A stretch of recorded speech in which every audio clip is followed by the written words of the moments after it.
Over to Stefan. Yeah, thank you very much. And many thanks to the organizers for inviting me to give a talk. It's an honor to be here in this first International Online Knot Theory Congress in honor of the 80th birthday of Luc Kaufmann. And yeah, the topic is maybe a little on the side of the mainstream. So knot theory is not really my first topic of research, but it's like a little hobby. So I hope you will find interesting what I'm telling you about. And it's on several invariants. Two of them are, I guess, very well known. So let's start with the first invariant, which is the PL degree, piecewise linear degree, which is nothing but the bridge, not the bridge, the stick number. So you ask for the minimal number of sticks which you need in order to construct your knot by an PL embedding in R3. And there are some well-known facts. For example, if you have not more than 5 sticks, then you can only get the unknot. And the first non-trivial knot, the trefoil knot, has stick number 6. And the next knot, the figure 8 knot, has stick number 7. So this is well known, and also the stick number of the tuberous knots. There's also a bound. I'm not sure if it is was computed actually in the meantime, but the bound is of Gin. It's smaller or equal than 2p, where P and Q are co-prime and larger than 2. And Q has also, I think, to be smaller than or equal than 2p. So these are some well-known facts about the stick number, the piecewise linear degree. Hi, Stefan, can I interrupt you for just a second? Yes. Oh, sorry, you came back. For a second there, you were gone, and now you're back. Never mind. You're good. Okay. So these are some well-known facts on the piecewise linear degree, which is the stick number, very well-known invariant. And the fourth invariant here, the Fourier degree, this is something which was invented by Trautwein in his PhD thesis in 95, and then also by Luc Kaufmann in 97. They considered Fourier knots. And Fourier knots are knots where the knot can be considered as a periodic function from S1 to R3. So it can be approximated by a Fourier series. And because of approximation, it's possible to represent the knot by a finite Fourier series. And then you can ask for the minimal frequency which you need to have to represent your knot. So the Fourier degree of a knot is the minimal frequency in a representation of the knot K by a finite Fourier series.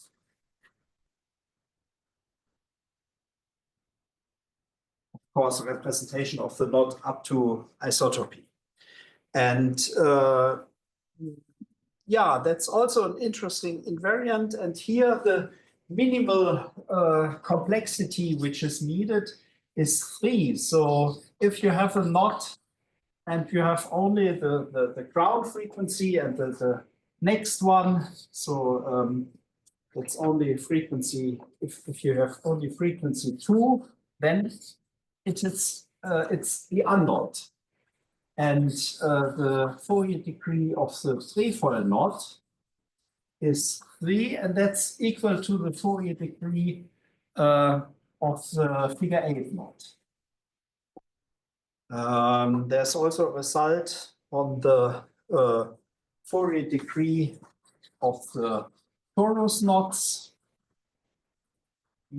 which is P plus Q as an upper bound. Yeah, that the torus knot can be given by a Fourier series with such a highest frequency P plus Q is clear. And so this gives us an upper bound. There are also inequalities relating the Fourier degree with the bridge index and the super bridge index, but we will not use this here in this talk. And what are these other two invariants, the algebraic degree and the singular degree? The algebraic degree,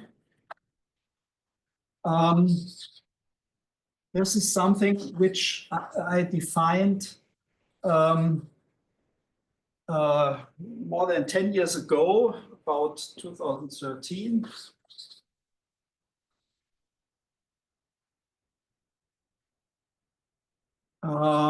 In the following way.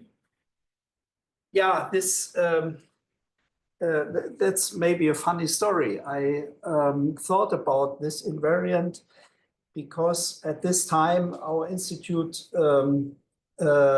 promoted the Surfer software, which is a program to visualize in real time real algebraic surfaces with singularities, of course. So you give into the software a polynomial with real coefficients in 3 variables, x, y, and z. And then the program shows you the algebraic surface, the set of zeros of this polynomial over the reals. And yeah, then one can ask, okay, sometimes if you have a polynomial and the 0 is a regular value of the polynomial, then of course the set of zeros is a smooth manifold, a surface. And is it possible to get something interesting, something knotted? And that's that's interesting because, of course, you can think of a knot also in a thickened way as an embedded torus. And there's an old theorem of Alexander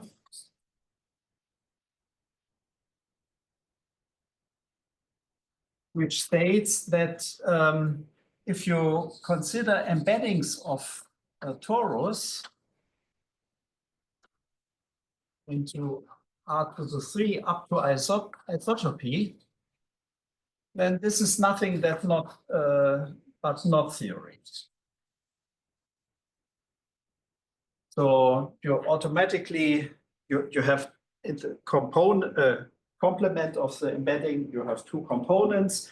One component is the bounded component, and this is then diffeomorphic to the thickened torus, so S1 cross D2. And the S1, the core of the torus, gives you the knot. So in this way, knot theory and thickened knot theory are the same. And yeah, you try to represent your knot by an embedded torus, but which arises as an algebraic variety, as a real algebraic variety. So that's the minimum degree of a polynomial in 3 variables such that 0 is a regular value,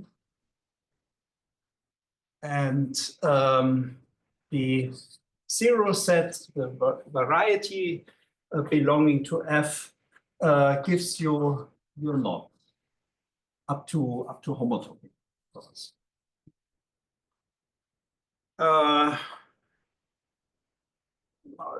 At first, it's not clear if every knot can represent it in this way, but that's in fact the case. And what is known about this invariant here, this algebraic degree? So the unknot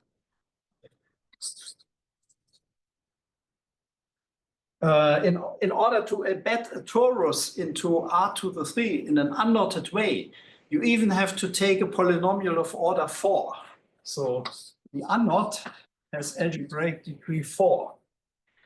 And in 2013, I also constructed an explicit polynomial of degree 14, giving the trefoil knot.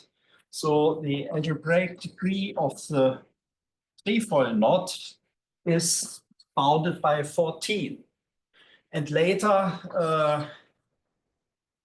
during a research visit in Athens at Sophia Lampropoulou, I showed that the algebraic degree of the torus knots can be bounded by 4p plus 2q. These were explicit computations which were not so easy, and I don't want to go into details here, but I could prove two interesting results which relate this algebraic degree to the other two, namely the stick number and the Fourier degree, so theorem.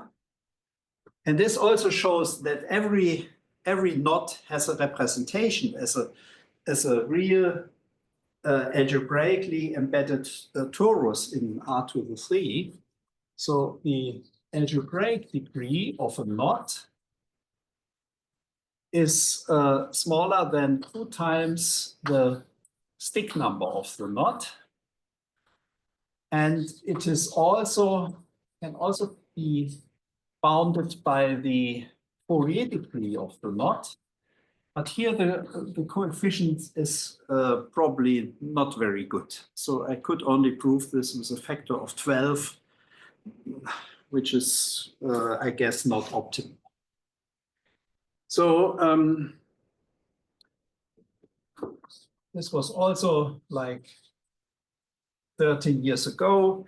And the idea of this result is quite funny. So if you have a knot which is given by PL embedding, by sticks, how you get from this an algebraic surface? And there's the following construction.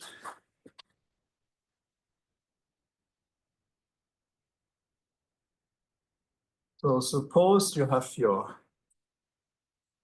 PL knot, here are the sticks, and now you replace the sticks by small ellipsoids. And the ellipsoids, they have only to touch here at these vertices where the sticks are connected. So replace sticks by small. Small means the width of the ellipsoids is very small, but the length, of course, has to be the length of the sticks.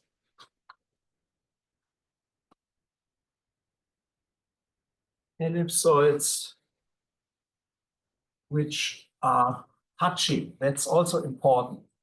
It's clear that you can adjust ellipsoids in such a way that they touch at these points and they do not intersect at other points if you make them small enough.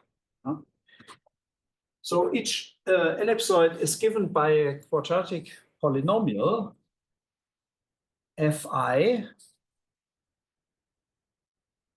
is quadratic, and the ellipsoid is then the zero set of the fi. And the fi's should be so that the zero set is the ellipsoid and positive outside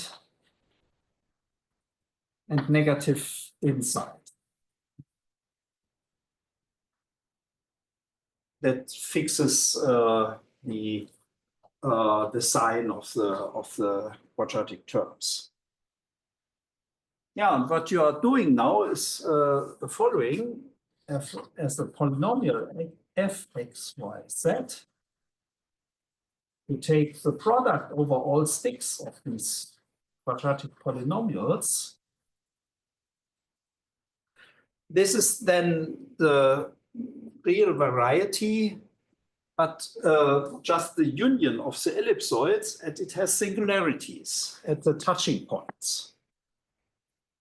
So that's not something which we want to have, because 0 is now not a regular value.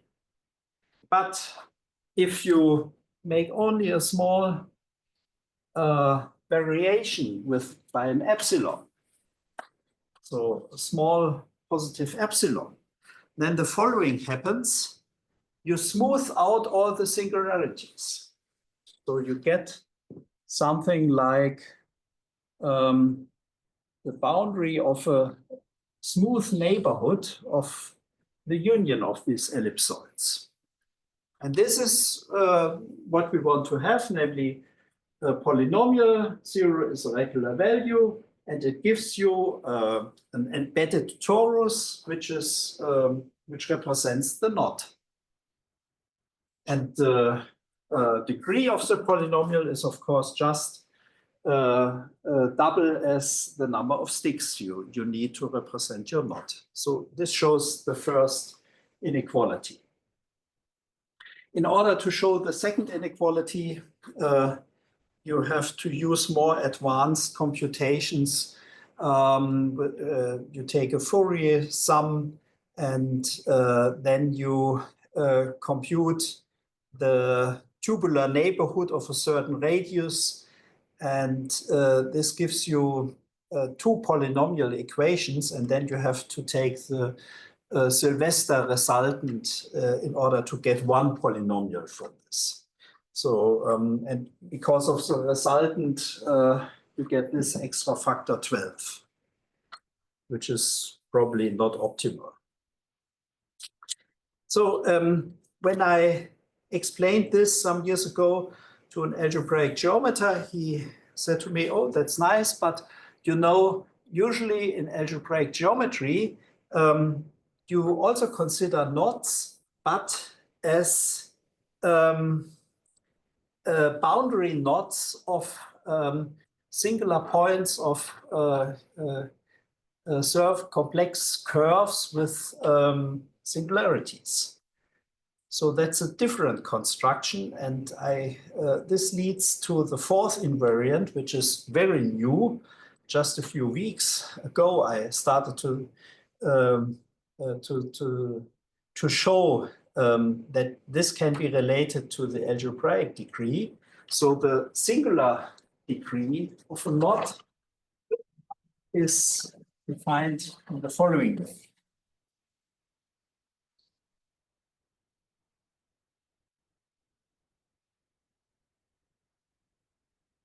You start with a polynomial large f in two complex variables with complex coefficients. And so it gives you an affine complex algebraic curve in C2. So something real two-dimensional in a real four-dimensional Euclidean space.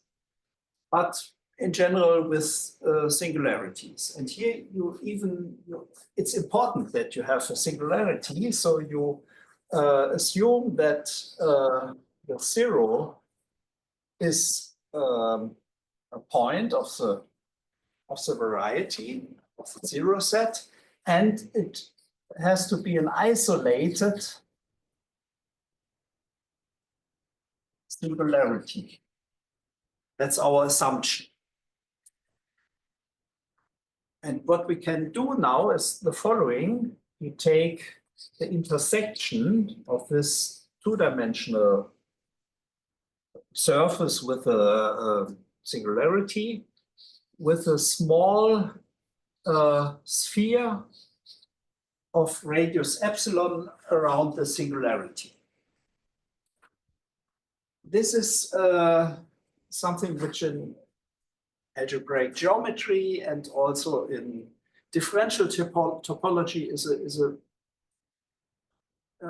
very interesting construction. In fact, there is the classical book of John Milner, Singular Points of Complex Hypersurfaces, in the Annals of Mathematics Studies of the Princeton University Press series, where he studies such manifolds, but also for higher dimensions. And this was started by Brieskorn in order to get a construction for the exotic seven spheres in a different way than Milner has done this. Okay, but it works also here in this low dimension, and then it gives you something one-dimensional, because you intersect the two and the three-dimensional object transversely, because it's in general position in four-dimensional space. So this gives you a knot or maybe a link, but in fact, one can show it gives you always a knot. If the zero is not a singular point, then it's also clear that you have in the neighborhood of the regular value a complex curve without singularity. So it's equivalent to the complex number set in some curved way. And if you intersect this with the three sphere, then you get the unknot. So to have a singularity is important to get knots by this construction. And there's only one drawback of this construction, because it can also be shown that not every knot has such a representation. It's only possible for special knots to represent them in this way. But for example, the torus knots can be just given by the very nice polynomial z to the p plus z prime to the q. This gives you, then this construction gives you torus knots. So it's an interesting construction, and the singular degree, if you can represent your knot in such a way, is the minimal algebraic degree of the polynomial f, which you need to construct the knot in this construction.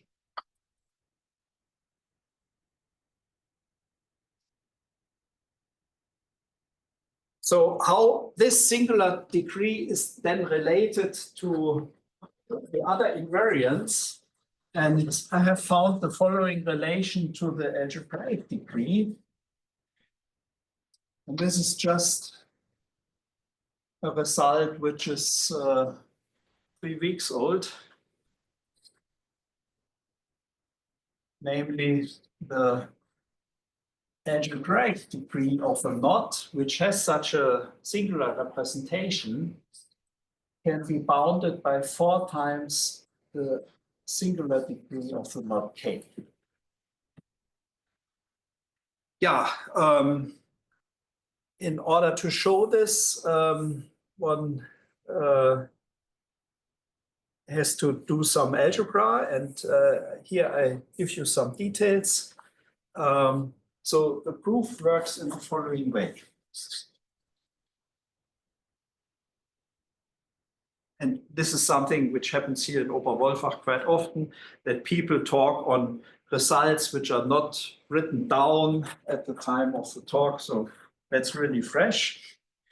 Yeah, you have your polynomial f, a large f of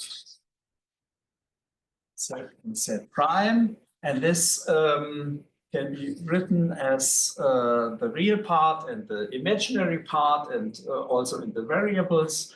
So x, y, x prime, y, y prime plus I, j, x, y prime, y prime. So this is now a real representation of this complex polynomial with z as x plus y, I, y, and same for z prime.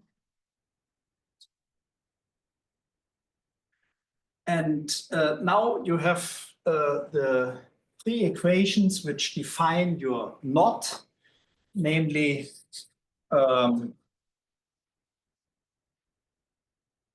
this has to be 0, the real part has to be 0, the complex part has to be 0, and you have the condition that you are on this epsilon sphere around the origin.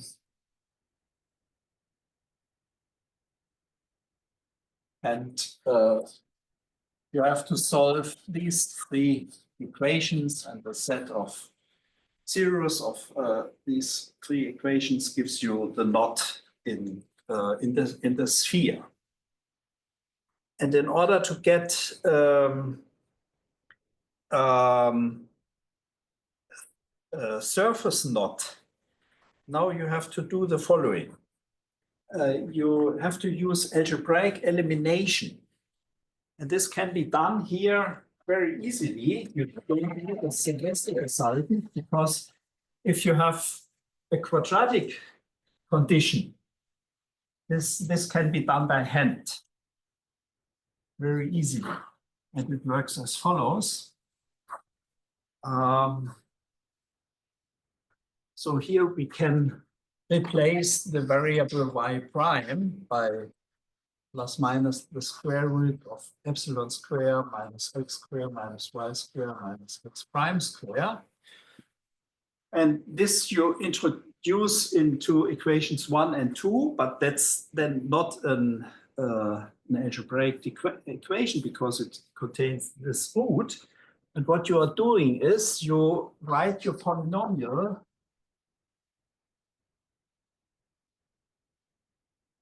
in the following way. You sort it according to the powers of y prime into even powers. So depends here, this is a polynomial depending on y prime square. These are the even powers of y prime. And then you add also, you have the a polynomial consisting of the odd powers of y prime, and this can be written as y prime times a polynomial in x, y, x prime, y prime square, and these are the odd powers.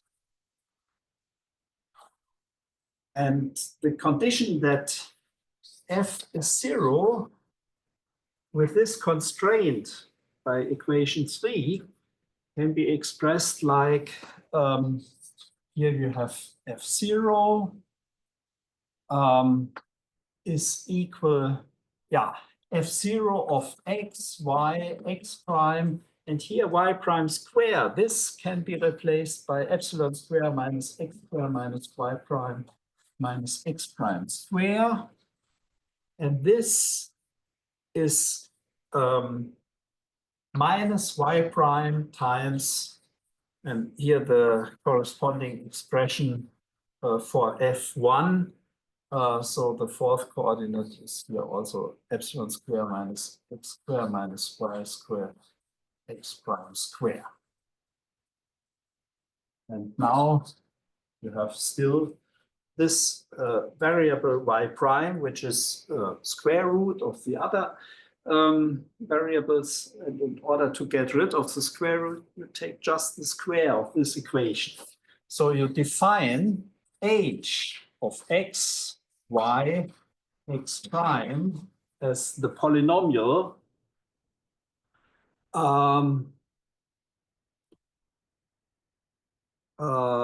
which is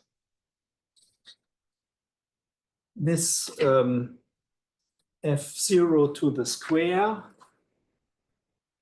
minus the square of the y prime, which is epsilon square minus x square minus y prime minus x prime square times f1 square with the variables in the same way as it is written here. This is now a polynomial only on the three variables x, y, and z, which is x prime.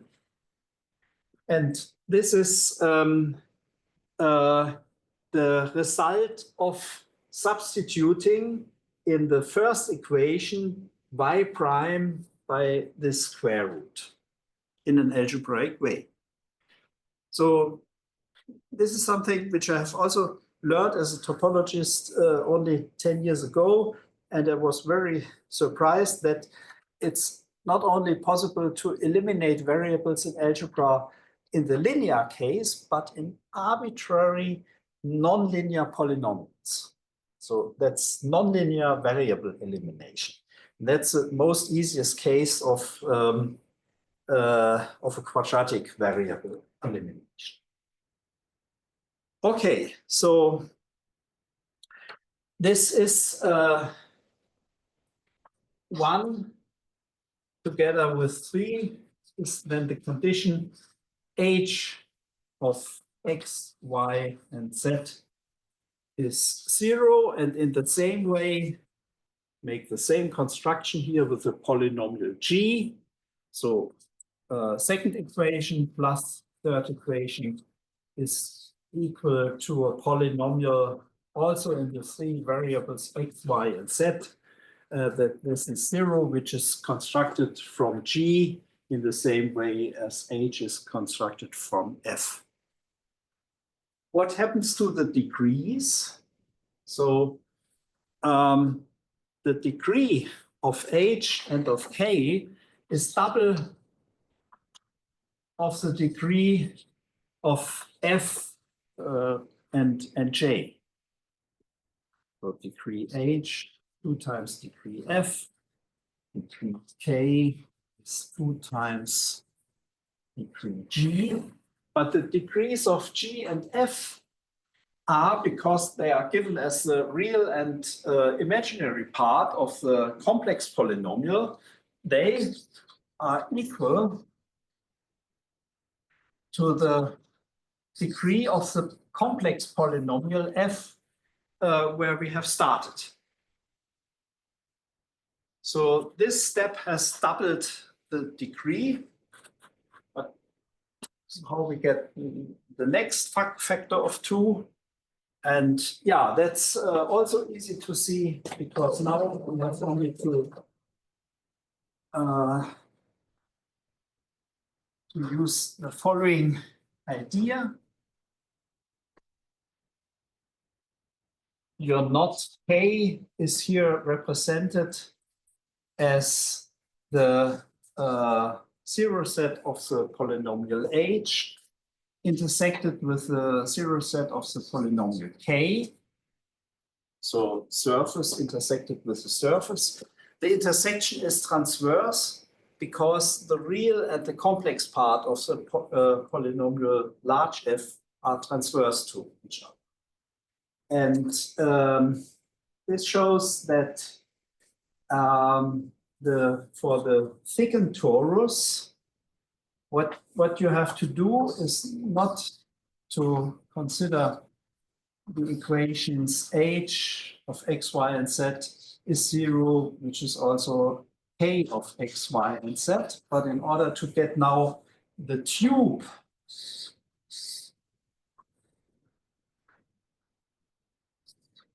around these surfaces, so here's VH, VK.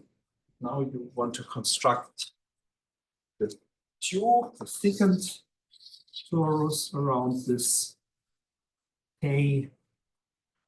You just have to consider the equation H, which is the square of H plus the square of K minus an epsilon. And this, yeah, I should not call it epsilon because epsilon is already used in the radius of the three-dimensional sphere. So you take eta, and eta is also a small parameter, which is then gives you by the theorem of Saad, for example, that the zero set of H is then a smooth surface, and that's a real algebraic torus representing the knot K, and it has degree double the degree of H, and this was double the degree of the polynomial F, and this shows you the result, proves you the result that the singular degree, in case you can represent your polynomial, your knot in this way by a complex polynomial, can be bounded by 4 times the algebraic degree can be bounded 4 times the singular degree. Yeah, that's all I wanted to tell you. Of course, it's a natural question. And what is the relation to Fourier degree, to PL degree? Can there also be done something for the singular degree? And are there inequalities in the other directions, which would also be very interesting? Yeah, that's difficult because, for example, to compare PL degree and Fourier degree, you have to have information on approximation of piecewise linear functions by Fourier series. As soon as you have from approximation theory good bounds for the number of sticks you need in order to approximate Fourier's sum up to a certain quality. As soon as you have such results, then maybe you can also show inequalities for the relating the other inequalities.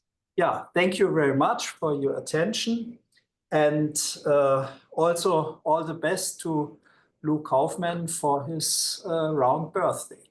Thank you.